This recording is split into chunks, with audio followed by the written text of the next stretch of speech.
Are you tired, frustrated, and feel stuck? Are you a high-performing business professional, entrepreneur, and you are not getting the results you desire, or you hit a ceiling? Have you been around the block and tried many modalities? You are in the right place. The answer, my friend, is in the little-known brain-soul connection. Welcome to the Brain Soul Success Show, where we learn, explore, and create your dream life. Your host, Louise Swartzwalter, created a 5-part mind-body-soul methodology that clears the subconscious blocks to success. You are a soul with a body, not a body with a soul. The seed of all you need is already within you. From engaging transformational interviews, brain-soul success stories, and secrets shared by health, wellness, and spiritual experts, you will reconnect, revitalize, and transform your powerful life. It's time for you. Welcome back, everyone, to the Brain Soul Success Show. Oh my gosh, you are so in for a treat today. Our guest is Dr. Sue McCreadie. She's a pediatrician, physician, and she's a breakthrough coach. So she works with kids and women, both in the areas of health and wellness, total wellness, really. And, she experienced multiple losses herself, just bringing 3 children into the world. And she said she crossed the pregnancy line, tired, stressed, and a digestive mess, eventually reclaiming her health through nutrition. In her pediatric practice, Dr. Sue helps children adapt their diet and lifestyle to naturally optimize their genetics for health. Wow, we want to hear about that. That sounds really it's fun. That's awesome. And I know online you're coaching women now to unleash their health, become more energetic, and become their confident selves. And that was a call to action, really, from your women. The moms asked you, right? Yes, very much so. They're like, what about me, Dr. Sue? I'm like, I'm working on it. We're figuring it out together. It's messy. We'll get it done. I love that. So, usually that's the best, that's the best avenue and pathway is when our people ask us for something and then you deliver. Yes. Right. And often as entrepreneurs, you can struggle with a delivery. You can get trapped in perfectionism. You can try to do it perfectly, or you can just say, you know what, I'm going to just do this messy. I love that. Just doing it messy, just getting out there and doing it messy, and you have 3 beautiful children yourself. So you live in Ann Arbor, Michigan with your husband and your 3 kids. And wow, you've just done such great work in the world. How did you even get started as a pediatrician? What brought you to that field in the beginning? So for medicine, the field of medicine, my mom, who now at the time of this recording is 87 years old. We just celebrated her 87th birthday, and she was a nurse. She was an emergency room nurse. So she was really my intro into medicine. And from a very young age, this is before HIPAA and all these different laws came into effect, you could take your kid to work, including if you worked in the ER. So I remember going to the emergency room with her and shadowing her in the emergency room. Isn't that crazy? Like you would just never be able to do that now. Do that? Well, no wonder why you became a doctor. So I was exposed, right? And I remember following her around, and I remember actually a type of patient we saw. Like one of the patients we saw was having, I don't know, I think he was having anxiety. They had him, this is funny, this must have been in the 80s, right? They had him blowing in and out of a brown paper bag. You're like, I could have done that at home. I don't need the emergency room for that. But I still remember with my kid eyes seeing him like breathing in and out of this paper bag just to slow down his breathing and get back in control. And I would just follow her room, in the ER, they have those kind of sliding curtains and you just move from one thing. I still think back, what were these patients thinking with this girl in tow with her mom in the ER? And my mom used to wear, remember those ER hats, like the nurses' hats? Yes. She had those, and she was my introduction to it. And I said, Mom, like every child, daughter to a mom, I want to be a nurse just like you. And she said, don't be a nurse, be a doctor. Don't take the orders, give the orders. And so I was like, Mom, like I was so like stepped back. But if you do my mom, she's quite the alpha female. She has a word or two to say about things. So it's not shocking that she had said that. But it really did kind of make me think, okay, well, obviously I love nurses. Some of my best friends are nurses, and but her point in saying that was just kind of reflect on what do you really want? Do you want to give the orders, receive the orders? Do you want to kind of take control and in charge, or do you want to implement the plan in essence? And so I just decided to become a doctor. And I remember it really was a heart calling. Like I wasn't one of these people. I mean, I always got good grades, but I wasn't like some science nerd person. I just wanted to help people. I was never even really into the science. I love psychology, and I was a biopsych major. And I thought I wanted to be a psychiatrist. When I was in med school, I thought I wanted to be a psychiatrist because I love psychology, and med school, I love neuroscience. And so I was driven towards psychiatry until I went through the rotation. And then I was like, this is not what I want to do, right? You just don't know until you go through the motions. Yeah. And I was like, this is not how I envision helping people. And I fell in love with my pediatrics rotation as a medical student, and I love and adore kids, and they really, I cannot stand kids suffering. So they've always been kind of my heart full of just helping them however I can. So I did my pediatric residency, and then I stayed on an extra year as their chief resident there with another woman. And that gave me a lot of opportunity to kind of fall into my leadership, and also time to figure out, okay, where do I fit into this puzzle? Because I never really saw myself in any of the roles or my mentors. Really, there was the place that I loved to be the most was in the ICU, because I thought these people really know their pathophysiology, and these people are really saving lives. Like these kids are dying and they're circling the drain, and you plug the drain, and days later they walk out of the hospital like totally recovered. I'm like, this is incredible. But their lifestyle, I was like, I don't want that lifestyle. They're bringing their kids to work and missing birthday parties, right? Like, it's just, I was like, I just don't think for me that's going to be the way to go. And so I just started exploring all these different avenues within holistic medicine. And the funny part, Louise, is that I was introduced to alternative, or I think it was called alternative medicine then, in my fourth year of med school.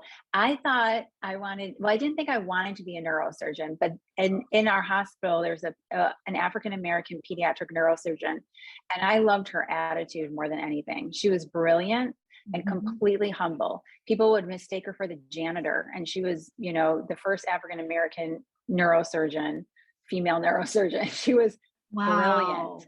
So I thought, you know what, here's your chance to, like, you don't want to do surgery, but follow in her footsteps, see what you can learn from her. And so I asked my friend, will you do this rotation with me? And he said, sure, will you do this rotation with me? And it was the alternative medicine rotation. And I said, okay. And you know what, Louise, this is when divinity happens. Wow. He became a neurosurgeon.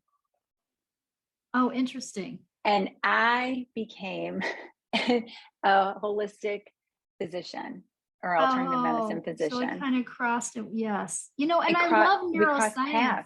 Yeah. I mean, you're speaking to, like, I wish, I do a lot of brain work, and I do it with neurobiofeedback, so I do the whole alternative way.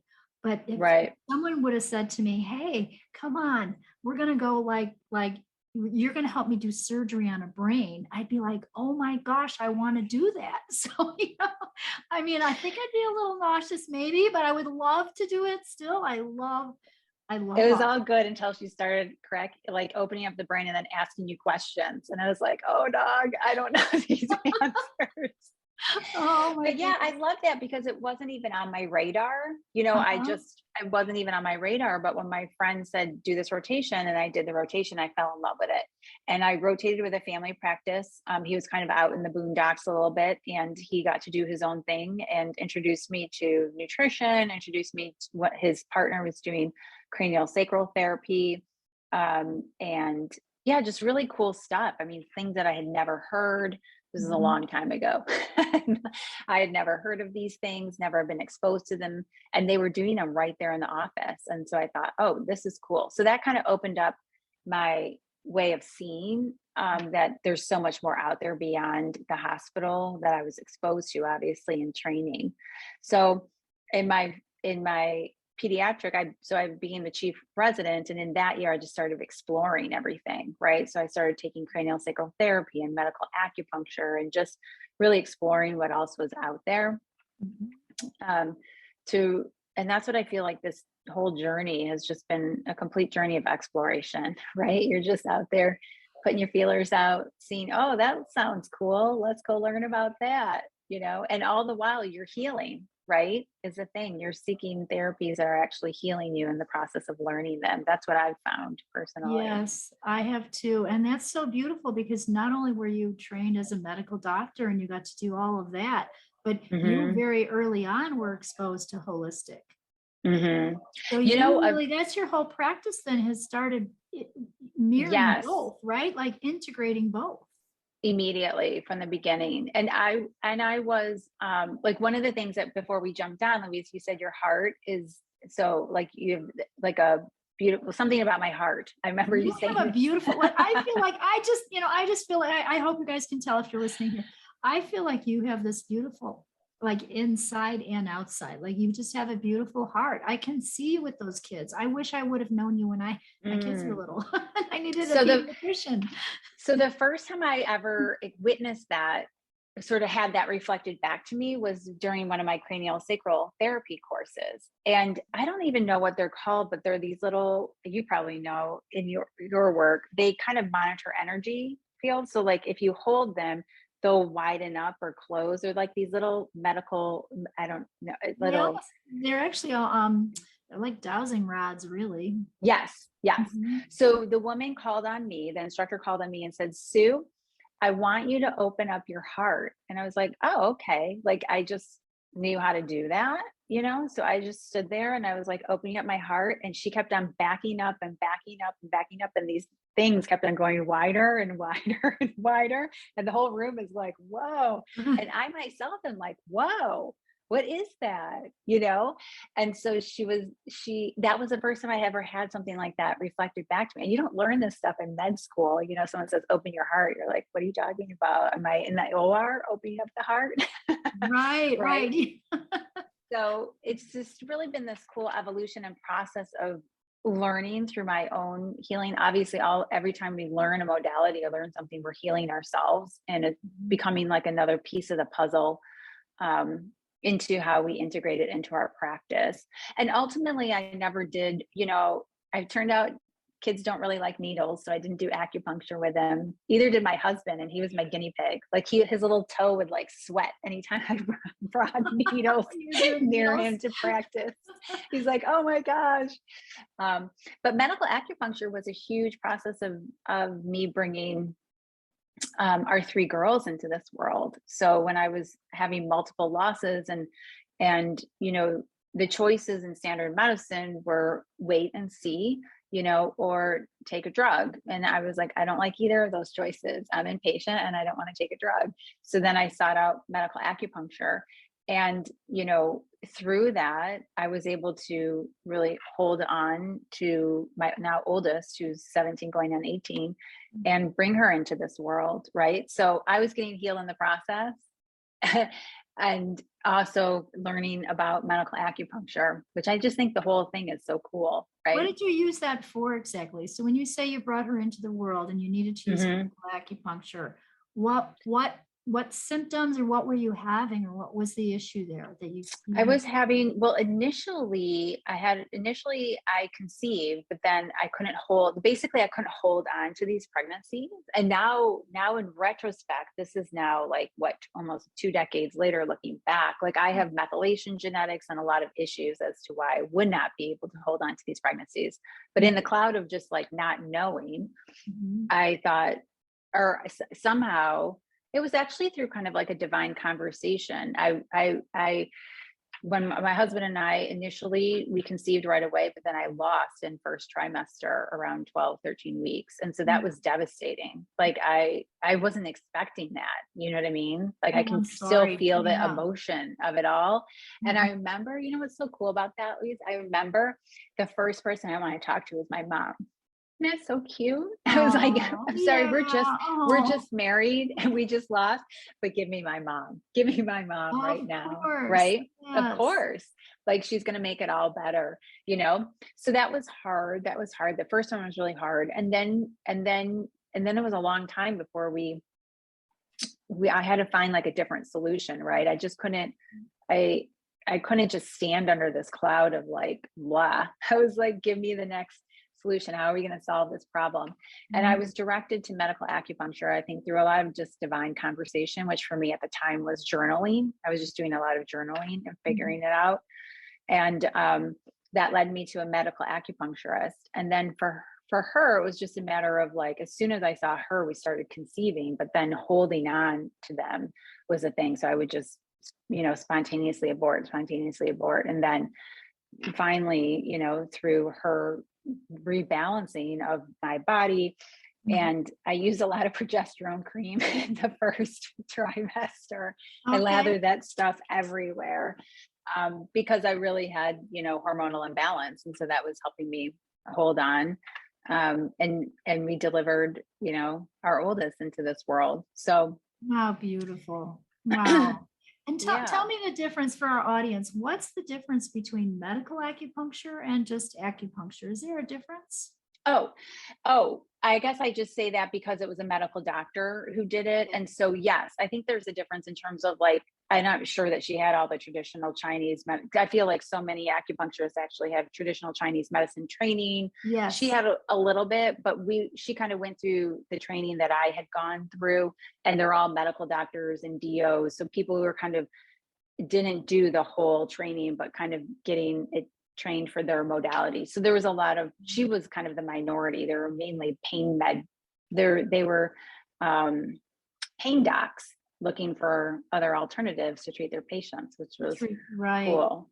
Yeah. Right. And well, what I was doing there, I don't know, Louise. I was amongst. Well, but you found, you know, I feel like you have a lot of intuition and you found your way and it worked, you know, and you just kind of listened and you said, hey, this is what's going to help me. And then of course, through our learning, like you say, when we're learning for our own bodies, it's actually preparing you for what you do with your patients, with your moms, and with, as a pediatrician, I'm sure helping not just the kids, but the whole family.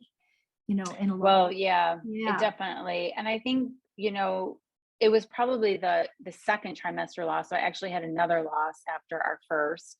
In between our first and a second, we had a second trimester loss. And I think that was definitely the most traumatic for sure, because I delivered that baby at home and then had to carry the baby to the hospital, deliver the placenta and everything. I had to cut the cord at home, carry the baby to the hospital, deliver the placenta, and then ultimately like leave without a baby. Right. So that was really something. Those are, you know, that's traumatic. That's difficult. You know, those pain points, you know, really big pain points. And I thought at that time too, like you thought you were over it, right? Like, oh, we have a baby, we're done, we've turned the page, we're past that, now we can deliver babies, but nope. And so that was really kind of a turning point of really bringing into my practice as well, just profound empathy for what people are going through. Not that I didn't have it before, but that kind of ramped it up to another level, right? I mean, I could cry in a corner for all the suffering that I see with kids, but at the end of the day, it's like, how is this working for them? Right. Good question. You know, how is this working for them? Well, we always want to look at the pot. There's always a silver lining somewhere in a cloud, you know, and we as humans, we're all going, we just did this last 2 years with COVID, right? We're all going through something. So we want to ask those questions. I'm curious because I do brain and soul work. How did that affect your brain at that time, you know, and your soul really? How did that, you know, that was a lot to go through. It's a lot. I think with suffering and loss, it's also, I was going through it with my husband, right? And we go through it differently. So that was kind of the first thing I noticed. I came home and I was just a mess, right? We have a little one, and then I have a bunch of stuff going on in my body hormonally, right? So I don't even feel like myself. I feel like I'm supposed to be a mom carrying a baby, but I'm not really.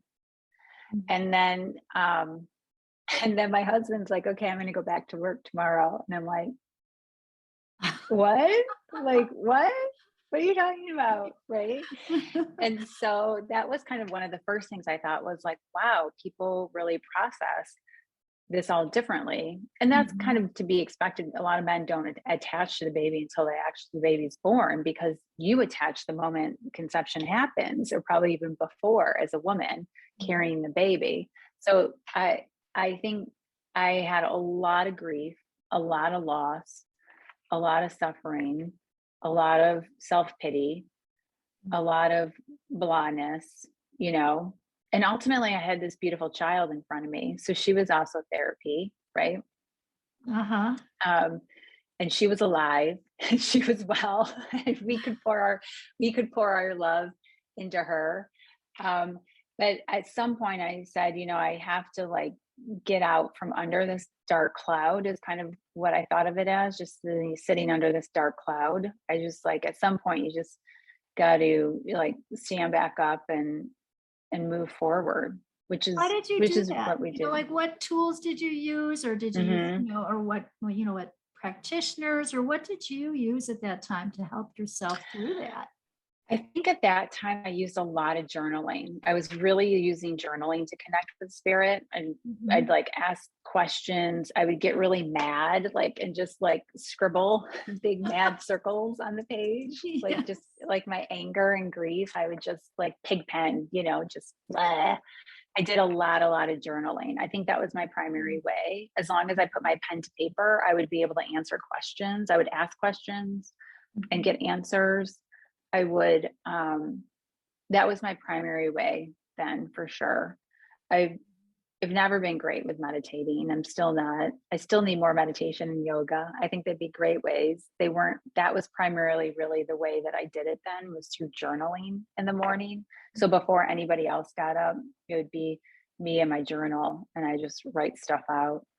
I also did a lot of numerology then. I don't know if that, like, some people really resonate with numbers, and I find like numbers communicate with me. So that was another way I'd kind of get messages along the way, be like, keep going. This means that you're doing great. I honestly just kind of always look for any type of signs from the universe to keep going. Like if I'm walking on a walk and I see a red cardinal, it reminds me of my grandma, and I'm like, grandma's with me, grandma's watching over me, grandma feels me, right? Like those type of things would keep me going, for sure. You know, you can tell that was a spiritual journey too. You know, it affects your brain power, it affects your mental, affects the mood. Like you said, all those hormones are flying around. You know, I'm just kind of even curious. I mean, that's, how many women do you work with, you know, and families you work with who have children who also have some, you know, either postpartum depression or suffering with birth, with childbirth, you know? I would say the majority. I think the whole thing is an emotional journey, right? And I think there's so much, as a woman, birthing the child, breastfeeding the child, there's just so much even physiologically going on, right? And at the same time, we have all these expectations that we're trying to meet for other people's needs, and then also not meeting our own needs, which was like I fell into that very typical thing of just trying to take care of everybody else and not taking care of myself. So that was kind of like another part of the journey for me, was when I was finally willing. It actually came out when my daughter, the oldest, was in 3rd grade. So at that time I had like 2 grade schoolers and a preschooler. And she was actually really struggling through a traumatic event, which would seem like non-significant, but I see this all the time in kids that I work with, is vomiting. I don't know if you've seen this in your practice too, but when one child vomits on another child, or if someone, it somehow can be very traumatic for some people to see that. And that was true in our family for one of my daughters. And she totally shut down. just completely shut down and didn't want to go to school, didn't want to leave the house, didn't want to, anything that brought her joy before wasn't bringing her joy. She didn't want to eat. She didn't want to drink. She didn't want to do anything. Mm-hmm. So that was super stressful. Right. And so she's been one of my greatest teachers, spiritual teachers for sure. Because at the time, what I was doing was, coffee in the morning, chocolate during the day, wine at night. Like those were my crutches. And then at some point I was like, girlfriend, we got to find another way. We got to tap into other tools. So I came up with this mantra of like, breathe, write, pray, and play. And so breathing to me is, meditation or yoga. Mm-hmm. Breathe, write, is all the journaling, and prayer is prayer, which even for me can just be like, be here now, or I am here, like really simple, like I'm here. That's beautiful. I love that. Breathe, write, pray, and play. And the play is anything that brings you pure joy, like just anything that fills up your cup, so then you can fill other people's up.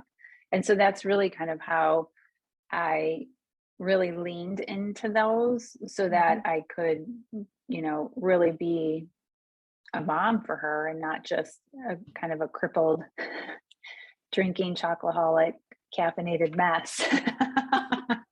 Well, so you've experienced sort of both sides of this. So you as the parent, with the stress of raising kids and what you went through with even childbirth and having 3 beautiful kids, but also now coaching and working with families and other women and other moms when you see their kids.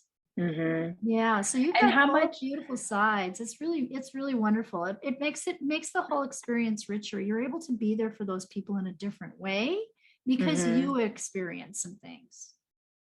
Yeah, and it's fun because I was just doing a breakthrough coaching session with a couple moms just before we got on here, and it's so cute to see them like kind of in the struggle. They're like, wait, you want me to do what? Like, where's the spreadsheet on this? This is so messy, Sue, and I'm like, I was just laughing and giggling. I'm like, yep, it's messy.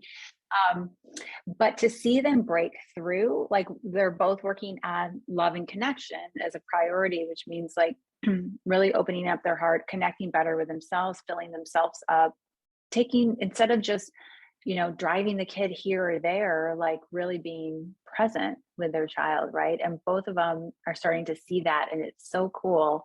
Because I said one of the best things of doing this work and working on yourself is that you're really able to become a better parent. Not that you're not a great parent now, but you get to empower your kids in a totally different way just by learning how to be, with them in a totally different way through your being, not through anything that you're necessarily doing, but how you're being, how you're showing up in the world.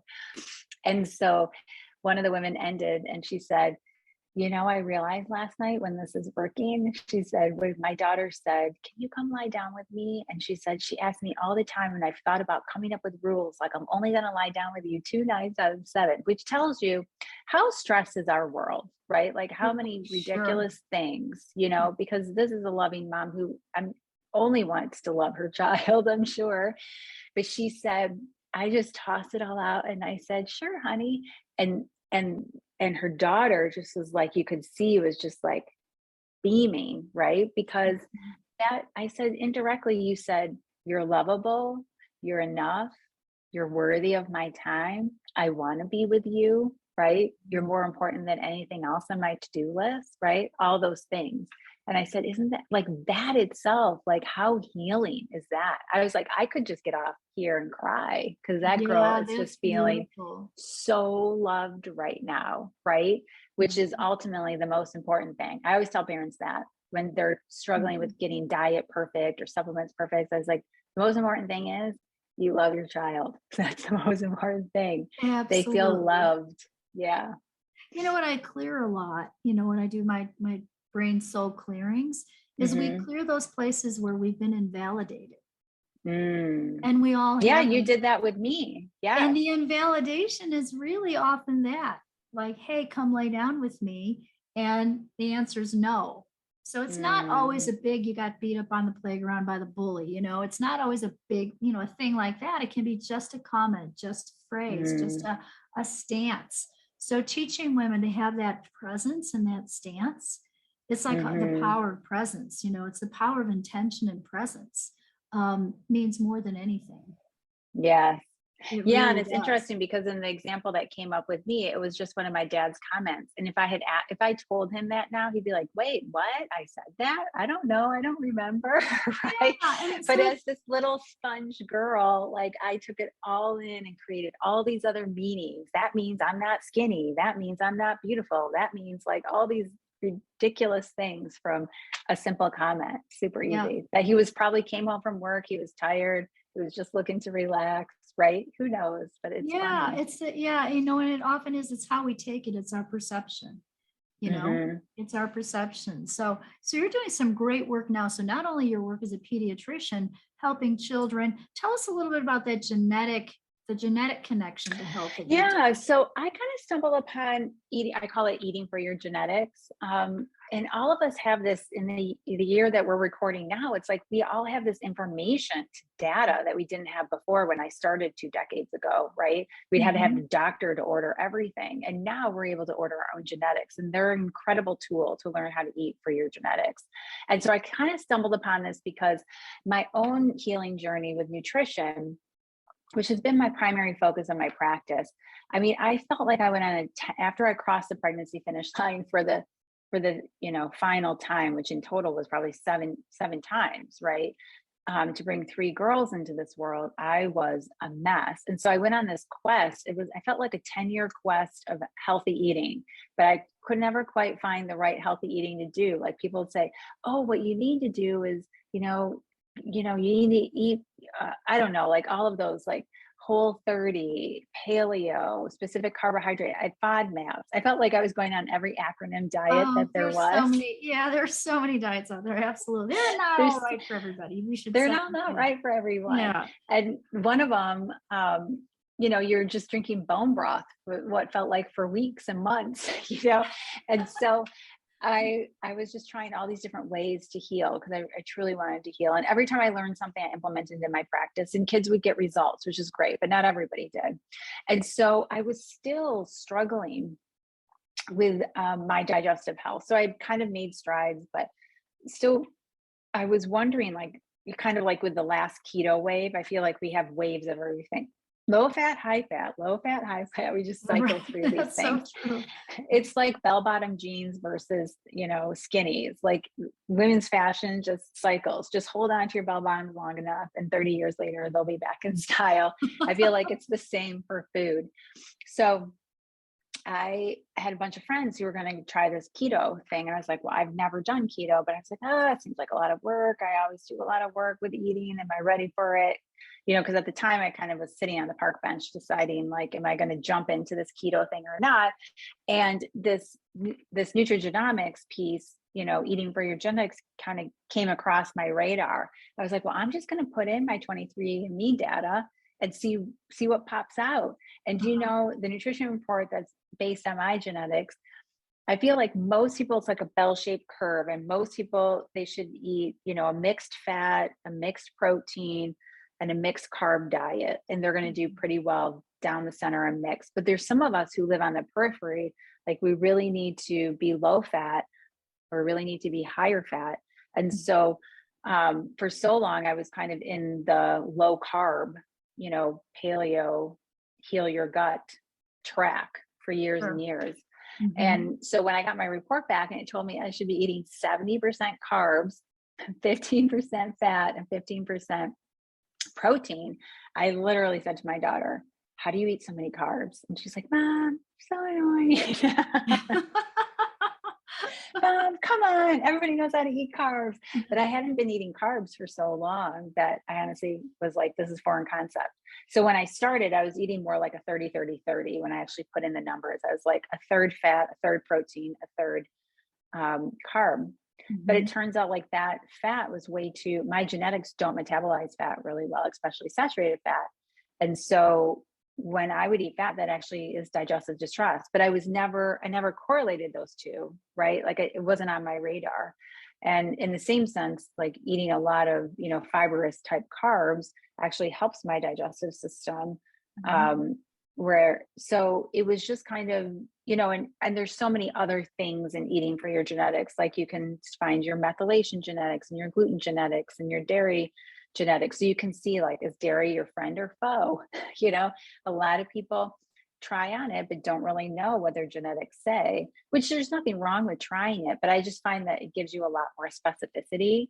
With my patients in the practice, I can also do some more blood testing, urine testing to figure things out. But even with women that I coach, like they can easily take their 23andMe data, and put it into another website. If you want to know about that, you can just go to eatforyourgenetics.com and I'll walk you through the whole thing. Cool. Eatforyourgenetics.com. And I'll just walk you through the 3 steps because they're super simple. Basically, like get your raw data, upload it, and out spits a report. And it's something that you can read, but it's also something like I love to do even on a Friday night. I joke with people, like I think it's so fun, so I can also consult, to help people kind of bridge the gap. So I'm dealing with these health struggles, or these are my health goals. What do my genetics say about that? And you can very much, just because you've been doing it just like you have, Louise, with so many things, that it's just like at the end of the day, you just focus on these 3 things and these 3 things, and you're going to hit the target of what you want. And I see that over and over again. So that's what I do with kids and adults, is really help them fine tune their nutrition for their genetics. Yeah. For their genetics. That's great. Thank you for explaining that to us. Yeah, because that's a little different approach. I've done a whole metabolic approach. I do the whole metabolic testing thing with people, Okay. Did it that way too. But this was years ago, so they didn't have, like you said, now we have all these tools online and we can do it this way and a report spits out. How easy is that? How easy is that? Yeah. And you can do it yourself without a doctor's order. That's what I love too. Yeah. That's awesome. That's really awesome. Well, you're doing such beautiful work with, with people, with women and with kids. If you were gonna give someone advice who's just starting out, what would you say to a doctor just starting out, even in the field of pediatrician, or starting out even just in any kind of practice related to that? What would be some of your tips? I would definitely say, trust yourself, like really develop the relationship with yourself so that you can hear your higher guidance. For me, that's really came a lot through journaling initially. And now I just like talk and can hear it in essence, like a kind of a running dialogue, if that makes sense. But I think really being in touch with your true self is really important. And I teach parents that too, because like you're going on your own path and you're carving out what you're here to do in the world and how you're supposed to show up and how you're supposed to serve. And nobody can determine that for you but you, right? So all they can determine is what they've seen in the past, either from you or for others, but they have no idea what you're here to do, to create in the future. The only person that can do that is you. So I think really developing that self-care relationship, however it is that you best get information. For me, it's quiet time in the morning. I call it morning me time, where it's just me and my matcha latte. And I just, do my spiritual readings. And, I used to journal a lot. I don't know. Now I just kind of journal more or less in the book, to be honest with you. I just kind of, these things just keep downloading. I just keep putting them pen to paper. So I get really clear that way. I was just going to ask you, what's your biggest self-care tip? It sounds like you already gave it to us. Is that it? Yeah. Is it that morning routine? It's really morning routine, or I guess if you're a night owl, like I'm an early bird, so I don't want to do anything at night. But I guess if you're a night owl and it's quiet at night and everyone's gone to bed and you're still a night owl, then you could do it at night. But I feel like it needs to be where nobody else is around. It's really quiet time. Nobody's going to interrupt you and be like, "Mom," or right. you're like, So, but really getting quiet with yourself so you can hear. I mean, that's a big thing. I feel like increasing your intuition and being able to sense so you can see, hear, and feel and know what it is that you're supposed to be knowing without someone else telling you. So my advice is like, don't look for external validation. Okay, awesome. Yeah, absolutely. It's Yeah. that internal, when I first started doing biofeedback over 20 years ago, I would watch people come back after 5 or 6 sessions and their intuition was heightened. And Mm, at that time, I wanted to create like a bumper sticker that said, follow the path to healing is following your intuition and trusting it. mm-hmm. And that's what I see that you've done so beautifully. How you listened, even as you told us your story today about how you got started in medicine, how you listened Mm-hmm. to your heart on those rotations and went, nope, this isn't right for me. You were following your intuition, right? But this does resonate with me, and ended up in the perfect world of, being this amazing Dr. Sue pediatrician. And now as a breakthrough coach with women, as they called to you and said, hey, can you help us too? How about our kids? Why don't you help us? Right. And so now you're able to They're do so cute. that in such a beautiful way. So let's just Mm, take a minute and get to know like the Dr. Sue behind the scenes too. And you shared your heart and vulnerability with us. I so appreciate that. And mm, I feel people learn from our stories, you very know, much so. Yeah. very much through our stories. This will resonate with someone out there, I'm sure. But when you're not working and you're not doing your researching and Mm-hmm. everything else, what do you like to do in your downtime? I love to go on walks with my husband. So every night, even when it's bitter cold outside, we put our coats on and we walk the neighborhood. We just have a route. And it's a really, sometimes we don't talk at all. It's just to kind of reset and downregulate. That's one of my favorite things to do. On the weekends, we go for longer walks, like an hour and a half or so, and just move our bodies. Lots of times we're not talking, we're just moving.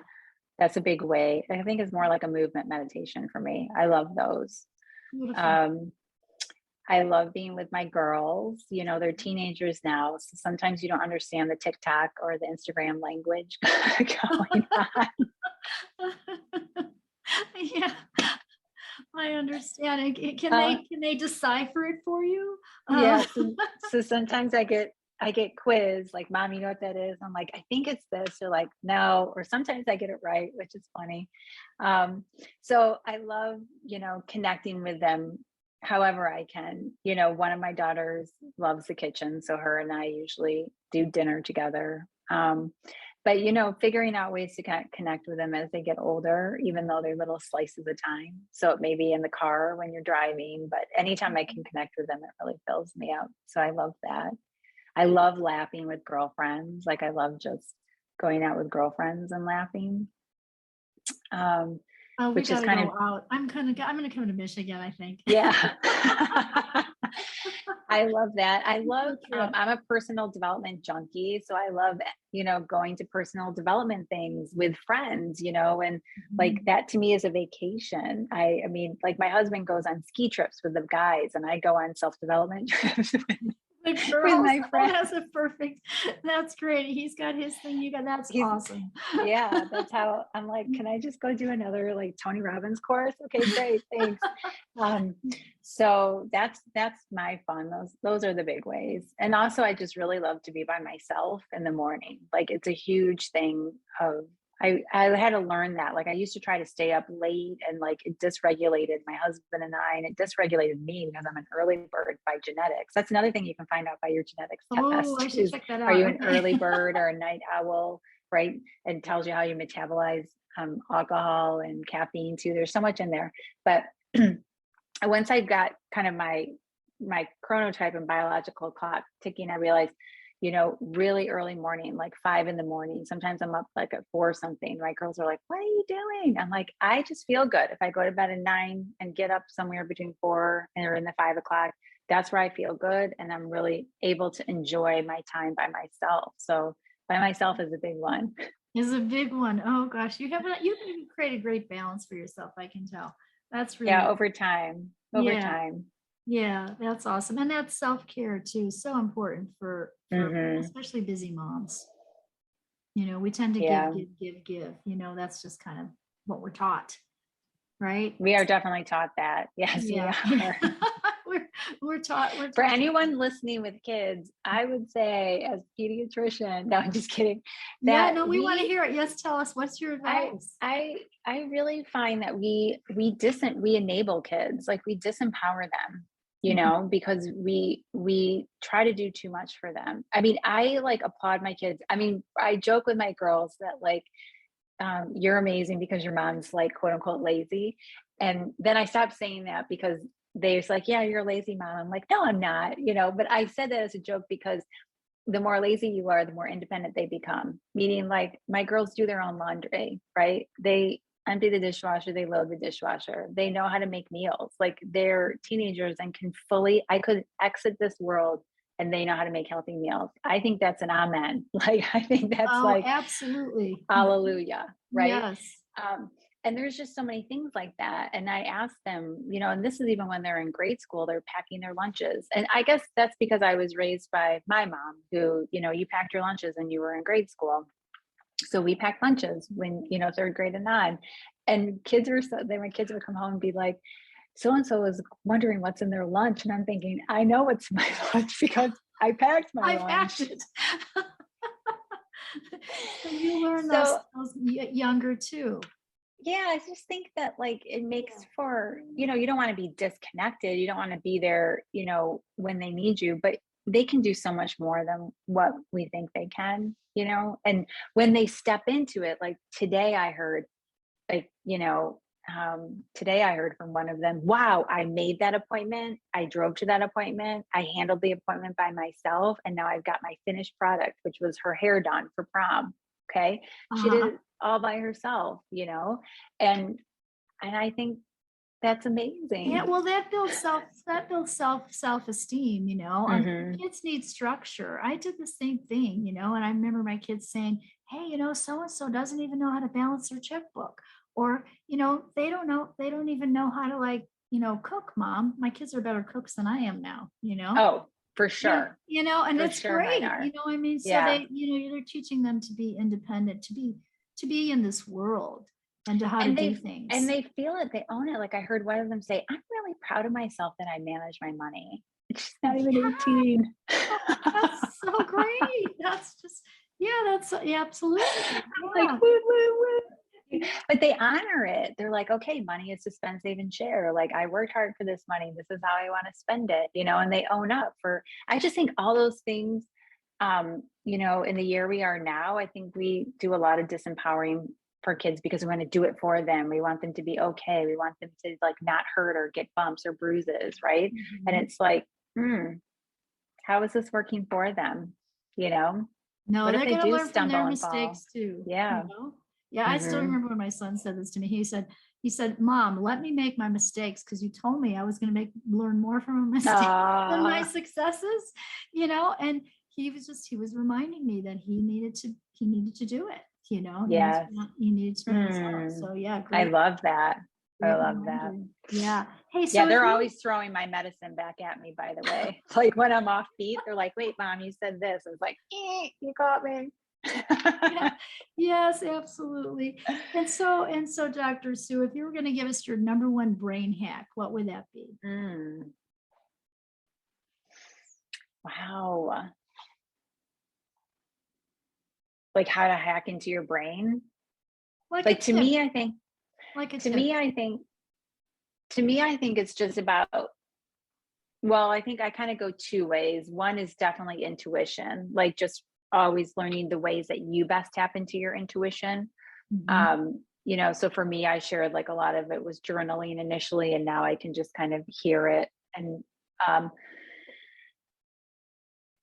that's a definite brain hack to me. The more you can do that. The second one is more about mastering your emotions, I guess is what I would refer to it as, meaning that every emotion, it's not positive or negative, good or bad, it just is. And if you can neutralize it and listen to the message that it's bringing you, it's like a body symptom, you know, it's like a sore knee or a stomach ache. It's like anger has a message, you know. Anger means that you're either stacking hurt or that someone's crossed the line, someone's, you know, violated your rules, right? And so like all these things have messages. And I think that's another way to really hack our mind, because otherwise we just like spin, right? So if we want to like really kind of break out and break through, it's like, what's the message it's bringing me? Oh, that's beautiful. Beautiful. Gosh, thank you so much for that. So 2 beautiful brain hacks. The work that you're doing, world, is amazing. I know that you have a gift for women who you're coaching now, and it's a free like reset, right? So we'll put the link below here. It's a 7-day reset. Describe that a little bit for us. Yeah, it's just my way of sort of taking you through the 7 steps that I did to really reclaim my health, which is all about, you know, eating, how to eat. So eating for your genetics, right? Resting, movement, and how to do detoxification through that. And then supplementing your shortcomings, quieting your mind, opening your heart, and connecting with spirit. So those are kind of the 7 steps. And like through those resets, I'm just able to get on Zoom and, you know, or Facebook Live and like teach you. So I can verbalize it. And then I give you little prompters, you know, to daily do's to kind of make your steps so you can go further down the path. So yeah. That's beautiful. That is so beautiful. Oh gosh, thank you so much for being with us today. Thank you for having me. I just deeply love you and the work that you're doing. And so you can check out her website. Is it just Sue McCreadie? My website for women is actually fitfemfree.com. So FITFEMFREE.com, fitfemfree.com.